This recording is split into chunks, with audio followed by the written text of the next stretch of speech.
Olá, queridos alunos do sexto ano. Estamos iniciando mais uma aula de Geografia. Eu sou a professora Juliana, do componente de Geografia, e vou estar acompanhando com vocês essa aula. Na verdade, o professor Gilson vai estar com vocês ao longo da aula, mas vamos verificar qual é o número e o objeto de conhecimento de hoje.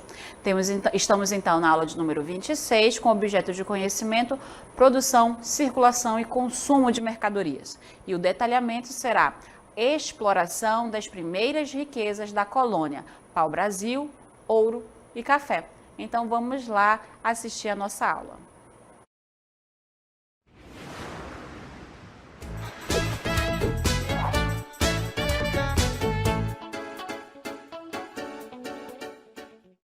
Muito bem, para começo de conversa, é preciso que nós possamos entender bem o processo de formação da atividade industrial brasileira. Isso mesmo, não começou como nós conhecemos hoje, né? Indústrias, agricultura, pecuária, enfim, não começou dessa forma, né? O processo de formação da atividade produtiva do Brasil passou por diversos ciclos. Então, vamos apresentar o primeiro ciclo para nós aqui. Foi o período de exploração do pau-brasil, né? Logo que chega o colonizador nas terras da América, ele começa a explorar o primeiro recurso natural, que foi esse aqui, o pau-brasil, né, que foi utilizado para a manutenção da colônia, da metrópole, né, durante o período do Brasil colonial. Em seguida, nós tivemos outros processos de ocupação do território e, consequentemente, a mudança da atividade econômica, agora com a cana-de-açúcar. Isso mesmo, nós tivemos agora um avanço no processo de exploração, ainda com o pau-brasil, agora depois com a cana-de-açúcar.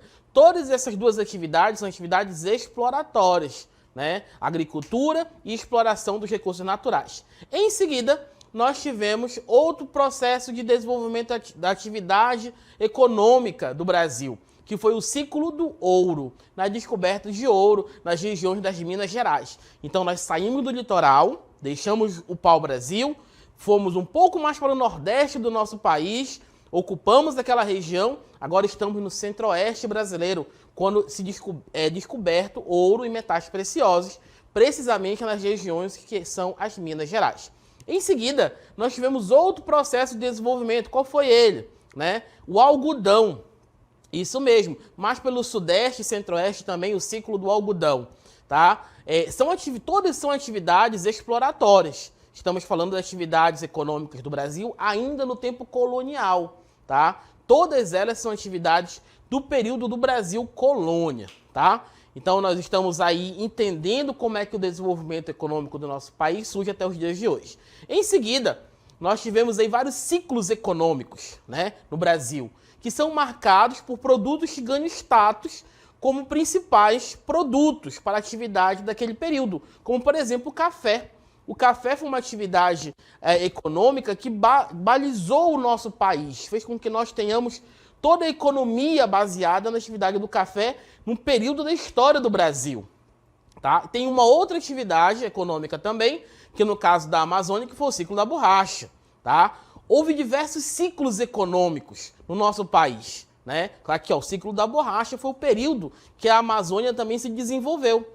Houve diversos ciclos econômicos, desde o descobrimento, lá em 1500, até o momento do Brasil República. Esses ciclos, eles se referem a atividades econômicas em destaque do período destinado àquele ciclo. Por exemplo, o pau-brasil, como eu falei para vocês, a cana-de-açúcar, o ouro, o algodão, o café e o ciclo da borracha, tá bom? Esses são o contexto dos ciclos econômicos do Brasil. Agora acompanha com a gente, vamos voltar um pouquinho para entender o primeiro ciclo da borracha, o primeiro ciclo da atividade econômica, que foi o ciclo do pau-brasil. Desculpa, pessoal, o professor se atrapalhou aqui. Acompanha. Então, na atividade econômica do Brasil, o primeiro recurso explorado, assim que chega o colonizador, é o pau-brasil, tá? Então, o nome do Brasil deriva dessa madeira, dessa árvore, né, bonita, que ela tem o nome vermelho, tá? Ou cor de brasa. O nome Brasil, gente, o nome Brasil significa vermelho, tá? O nome Brasil significa vermelho, por conta aí dessa árvore nativa do nosso território, né? Ela foi quase declarada extinta, né, por conta da exploração. Quando você corta ela, ela parece sangue, né? Por isso tem esse nome, Brasil, tá?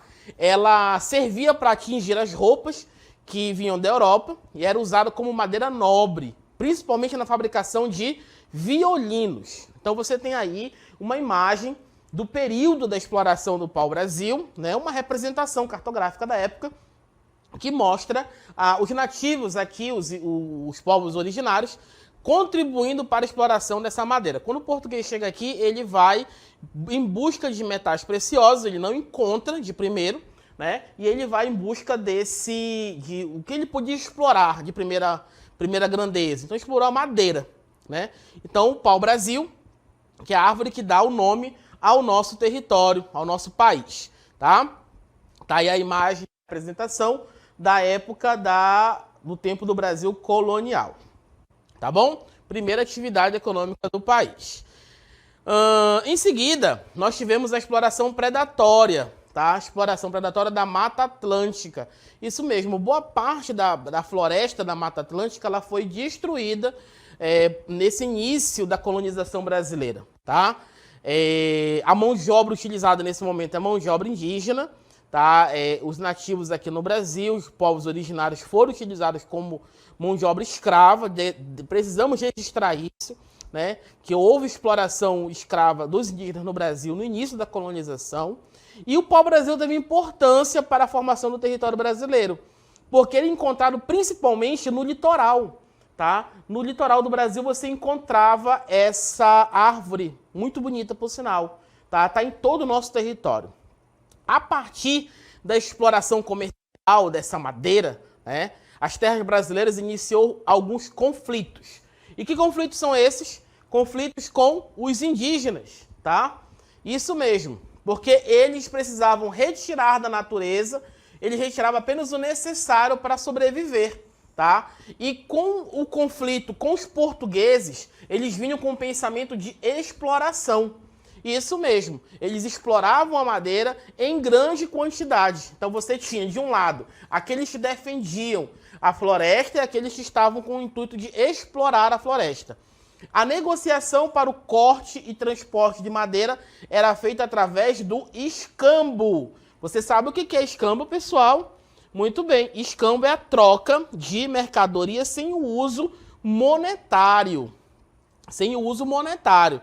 Tá? Era uma forma muito comum antes da invenção da moeda. Tá? A moeda, por exemplo, como nós conhecemos hoje, se hoje nós temos o Pix, você pode mandar um Pix para uma pessoa, né, virtualmente, antes as moedas foram inventadas, depois foram inventadas as notas, né, e agora nós estamos nas formas modernas de negociação. Mas antes se utilizava o escambo, a troca de determinados produtos ou serviços. No entanto, nós tivemos por algum tempo a mão de obra escrava dos índios, que visava aumentar seus lucros, e a exploração desmedida que quase levou à extinção do pau-brasil, tá? Enfim, hoje o pau-brasil é uma árvore que está presente em todo o nosso território, não corre mais risco de extinção, mas é uma árvore que necessita ter a sua preservação garantida, tá bom? Então, a árvore que dá nome ao nosso país, ela tem essa cor de sangue, cor vermelha, tá bom? Agora vamos falar da exploração do pau-brasil a partir do litoral. Acompanha. Até o início do século XVI, o pau-brasil era abundantemente em toda a Mata Atlântica. Na faixa do litoral, que ia desde o estado do Rio Grande do Norte até o Rio Grande do Sul. É importante destacar que esses nomes, como nós conhecemos hoje, Rio Grande do Sul, Rio Grande do Norte, não existiam na época do Brasil colonial, tá, gente? Estamos falando aí da época das capitanias hereditárias ainda, tá? Mas imagina toda essa região aqui, toda ela, do Nordeste ao Sul do Brasil, nós tínhamos a litorânea do país e possibilidades de encontrar o pau-brasil, tá bom? Avançando um pouco mais, agora vamos para outro ciclo econômico, o ciclo do açúcar, ou da cana-de-açúcar, que começa entre o século XVI até o século XVII.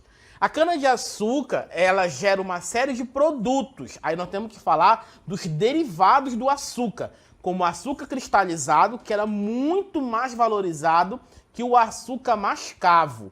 Aquele açúcar mascavo, só para você entender, é aquele açúcar mais escuro, tá? O cristalizado, ele tem adição de produtos químicos, além da cachaça, do rum e do melaço.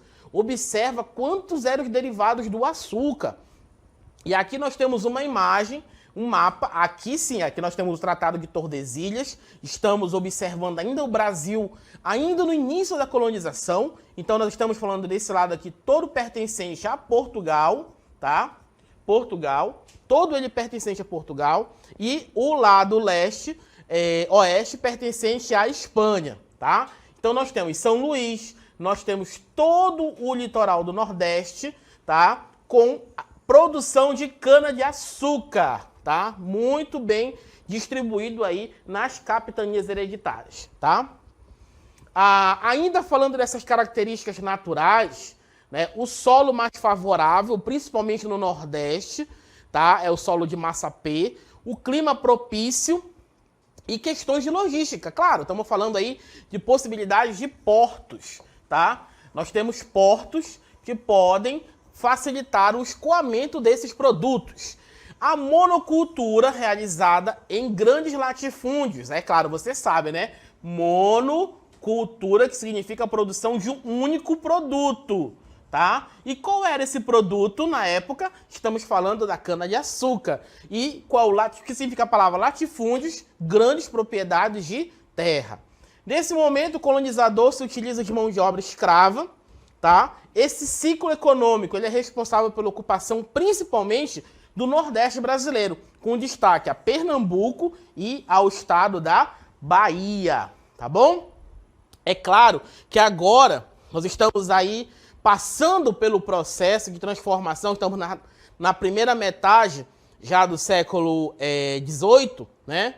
Então, o Brasil passa por uma outra atividade. Já temos gente morando no território do Brasil, ainda não é o Brasil como nós conhecemos hoje, né? Já passamos pelo pau-brasil, passamos pela cana-de-açúcar, agora começa a criação de gado no território nacional, tá? E ele começa simultâneo, igual ao cultivo da cana-de-açúcar, paralelo, né?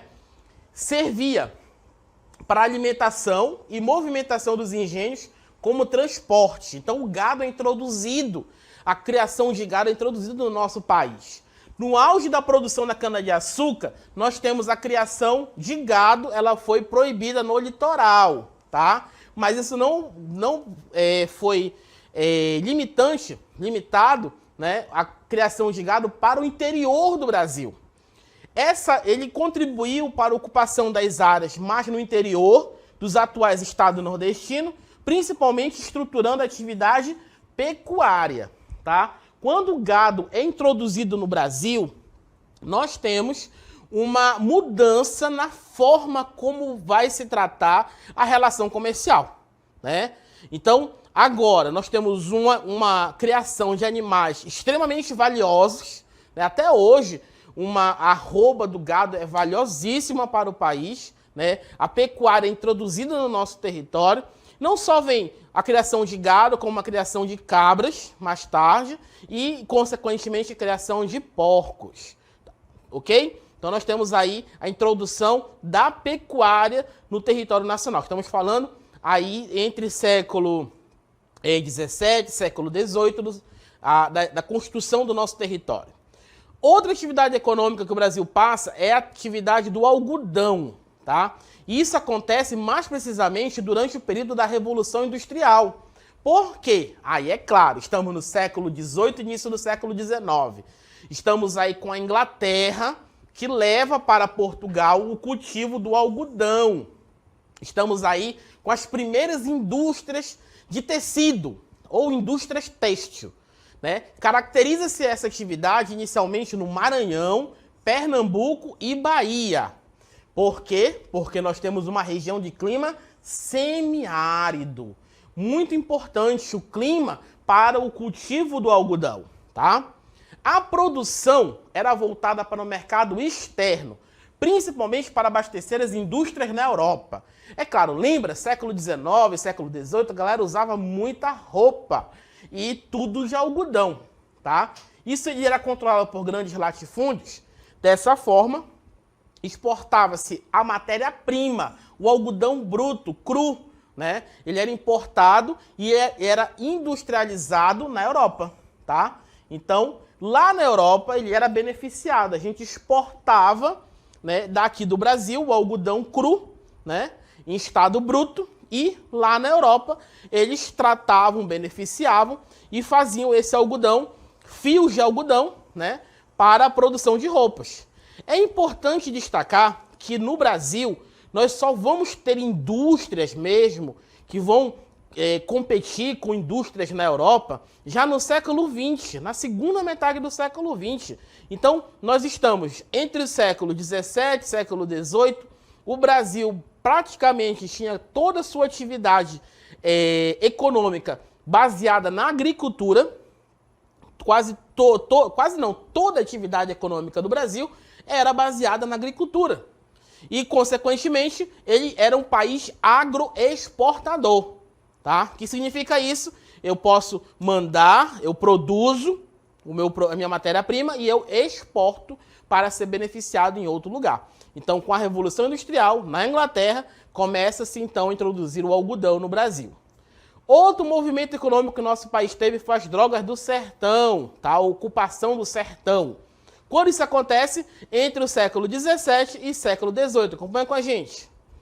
Então, isso foi marcado principalmente pela exportação e importação, né, exploração de áreas interioranas, aí os chamados sertões, sobretudo por meio da atividade, aqui mais uma vez, ó, a pecuária, criação lá do gado, né, e da agricultura. Temos aí a agricultura e a pecuária avançando no território do Brasil. Aí eu quero dar destaque para você que ainda estamos sobre a vigência de Tordesilhas, tá? Mas é a partir do século XVII, século XVIII, que começa a ocupação do que vai ser mais tarde o território nacional, tá? Que essa parte aqui pertencia à Espanha, lembra disso? Tá? Era tudo espanhol. Então nós temos o desenvolvimento da pecuária, principalmente ao longo do Rio São Francisco, tá? E do Rio Paraíba, lá no Nordeste, tá? Então temos o desenvolvimento da pecuária. Temos atividades de mineração, aqui mais precisa ainda nas regiões de São Paulo, Rio de Janeiro, mas muito pouco nesse momento da história. Drogas do sertão. Ah, professor, o que era a droga do sertão? Era aqui toda a baixa do Amazonas. Gente, imagina você que a droga do sertão era tudo que eles podiam consumir. Canela, urucum, carne seca. Eles chamavam de droga do sertão. Era a forma como eles lidavam com isso. Tá bom? Bom, nós tivemos aí uma atividade econômica que foi resultado da expulsão da costa nordestina para dar lugar aos canaviais, cana-de-açúcar, criação de gado e a agricultura, que se deslocava em direção aos montes, principais montes da região, como o Monte do São Francisco, Jaguaribe e do Parnaíba. Tivemos a criação de gado bovino, que se desenvolveu-se uma atividade de grande importância, tá, para a ocupação dos extremos sul da colônia. Como você viu no mapa anterior, nós tivemos aí bastante atividade econômica que desenvolveu principalmente o sul do país, né? Então estamos já no segundo século da ocupação portuguesa no nosso território e começa a se ocupar, então, o Tratado de Tordesilhas é deixado de lado, né? Já não funciona mais, né? E agora começa a vigorar a ocupação do território nacional para o oeste, principalmente a região sul do Brasil. O sul vai ser ocupado por essa atividade econômica, principalmente atividade agropecuária, tá? Agora falando de Amazônia, como é que ficou a Amazônia nesse meio tempo? A Amazônia começa também a ser ocupada ainda no período colonial. Como foi a ocupação da Amazônia? Teve início no século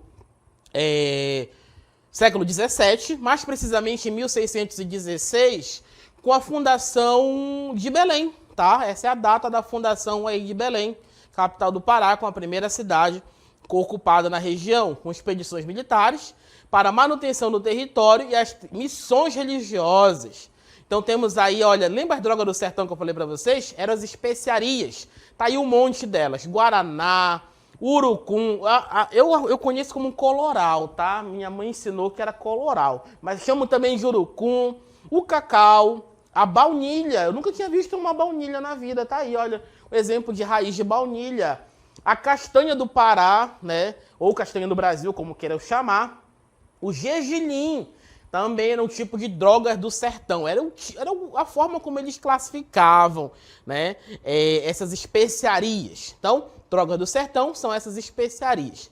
Começa a partir do século XVII, né, com a fundação de Belém e as missões religiosas.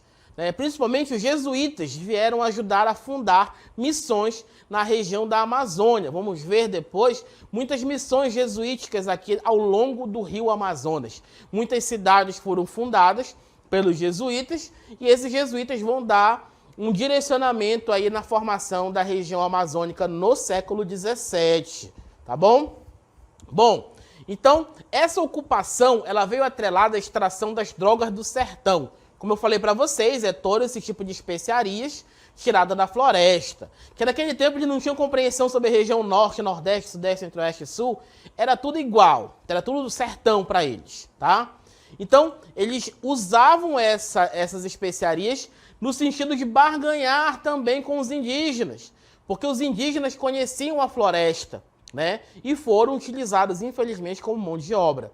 As drogas do sertão possibilitavam a ocupação da Amazônia pelos portugueses, que nesse período encontravam-se no domínio espanhol, tá bom? Então, eles usavam o conhecimento indígena para adentrar dentro do território da Amazônia, né? E também vale a consideração, né? Você tem produtos iguaris que só tem aqui na Amazônia, né? Não está citado aí no texto, mas, por exemplo, o Tucumã, que vocês conhecem, né? Devem conhecer na cidade de vocês. É uma iguaria somente nossa, né? E você pode usar ele em vários produtos, principalmente na culinária.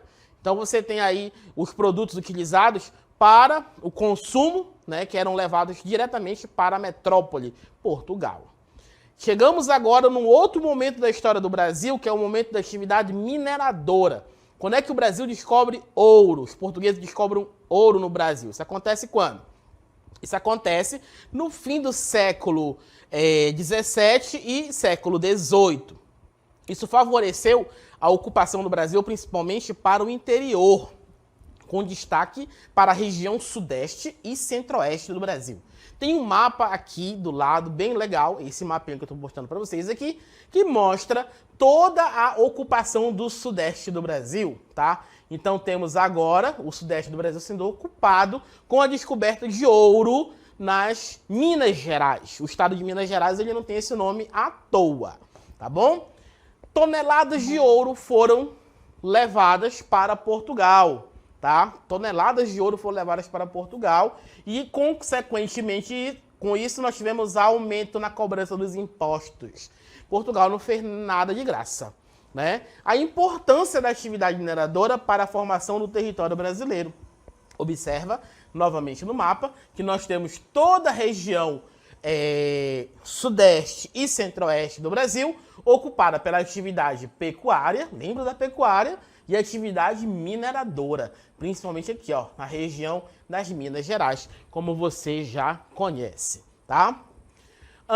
Com a descoberta de ouro, entre os anos de 1690 e também diamante, tá? Entre 1729, a expectativa de enriquecimento passou rápido a atrair uma grande quantidade de pessoas para a região das Minas Gerais. Não é à toa que é uma região até hoje muito visitada e foi uma das regiões que mais desenvolveram no tempo do Brasil colonial. Temos aqui a imagem de uma igreja muito bonita com as obras do grande artista plástico Aleijadinho, né, que representa essa época grandiosa, né, do ouro nas Minas Gerais, assim como a cidade de São João del Rei, também lá nas Minas Gerais, tá bom? Isso acabou dando origem a vários núcleos de povoamento que se transformaram em vilas e depois em cidades, que que foram marcadas pelo forte processo de urbanização. Para quem conhece a região do centro-oeste brasileiro, do sudeste do Brasil, olha que bonita a imagem de Ouro Preto, lá nas Minas Gerais, né? Toda protegida aí por uma grande cobertura de vales. Na cidade de Mariana, ficou famosa, infelizmente, por conta aí da catástrofe ambiental que ocorreu na cidade de Mariana, na época das grandes mineradoras, né? No caso, a Vale do Rio Doce, que infelizmente provocou uma tragédia ambiental nessa região. Mas é importante destacar que nas primeiras décadas do século XIX, quando a atividade mineradora começava a cair, né, e o açúcar e o algodão perdiam a competitividade no mercado internacional, um novo produto agrícola veio para fortalecer ainda mais o desenvolvimento e a estruturação dessa região. Então, cai o ouro, cai o açúcar, cai o algodão. Que produto é esse? O café. Até hoje, o café é um dos produtos mais importantes de exportação para o Brasil. Isso mesmo. O café é um dos produtos que é marca do nosso país. Se você for observar, recomendo depois, dê uma pesquisada na internet, o brasão da República. O brasão que representa a República do Brasil. Pesquisa aí, brasão da República. Você vai ver que ele tem duas folhas no lado da estrela nacional. Uma são folhas de tabaco, na época muito cultivado no Brasil, e folhas de café. Isso mesmo, o café foi tão importante que ele entrou como marca do símbolo do Brasil. Até hoje, o café é um importante produto de exportação nacional. O cafezinho brasileiro é consumido no mundo todo. Quando isso começa? No século XIX. Acompanha. No século XIX, isso aconteceu por conta ele era concentrado no Vale do Paraíba, na região das cidades do Rio de Janeiro e São Paulo, e depois do interior, para os estados de São Paulo e Paraná. O café de terra roxa, gente, é um café muito bom. As fazendas e monoculturas utilizavam mão de obra escrava no sistema de plantation. Já estamos aí já com a mão de obra escrava no Brasil. O Sudeste, por ser o principal produtor de café, tornou-se o centro econômico e político do Brasil. É isso mesmo, São Paulo e Rio de Janeiro se tornaram aí as cidades mais desenvolvidas dessa região. Houve a construção de algumas ferrovias. Já estamos aí em plena atividade econômica da segunda Revolução Industrial.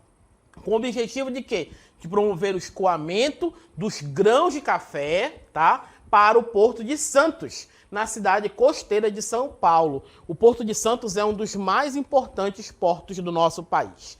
Vou passar para vocês agora um vídeo muito interessante que basicamente vai resumir tudo isso que nós acabamos de falar para vocês do processo de exportação do café, tá bom? Acompanha com a gente.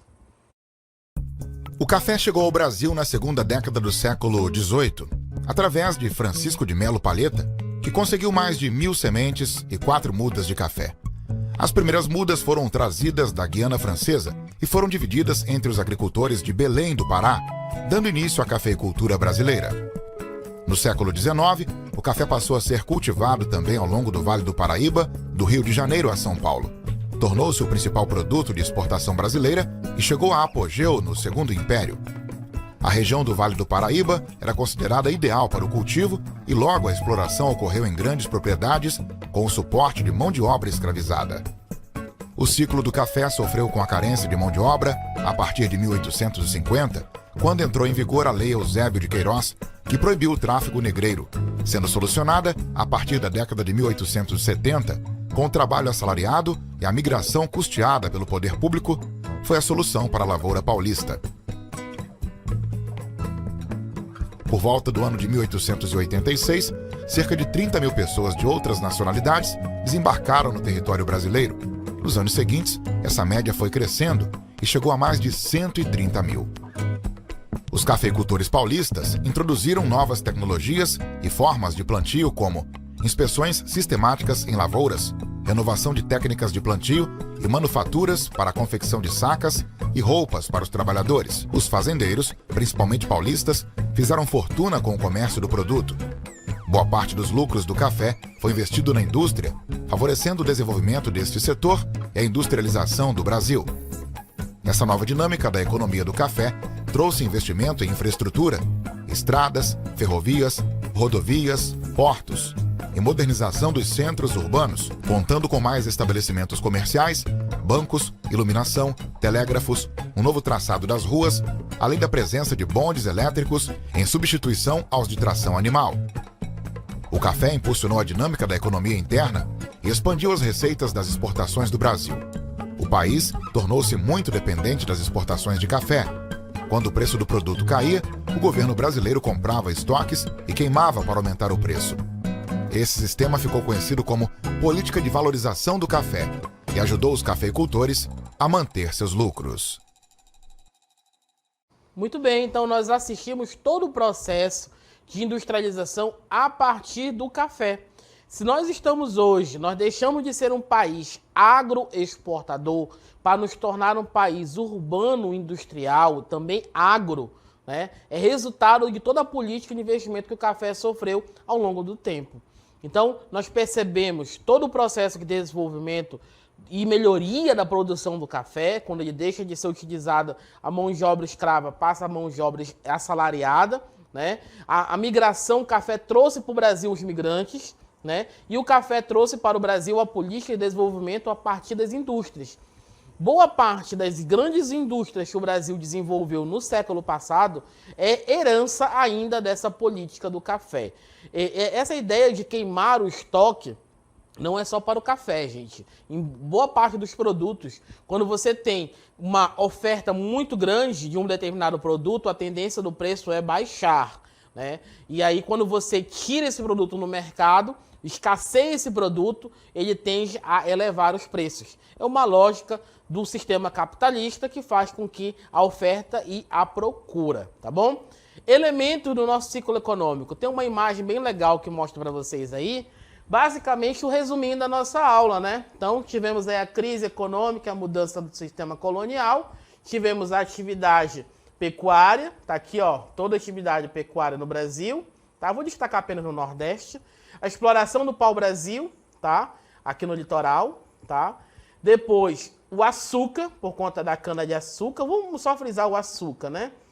E depois, as drogas do sertão, aqui na Amazônia, marca da Amazônia nesse período, tá?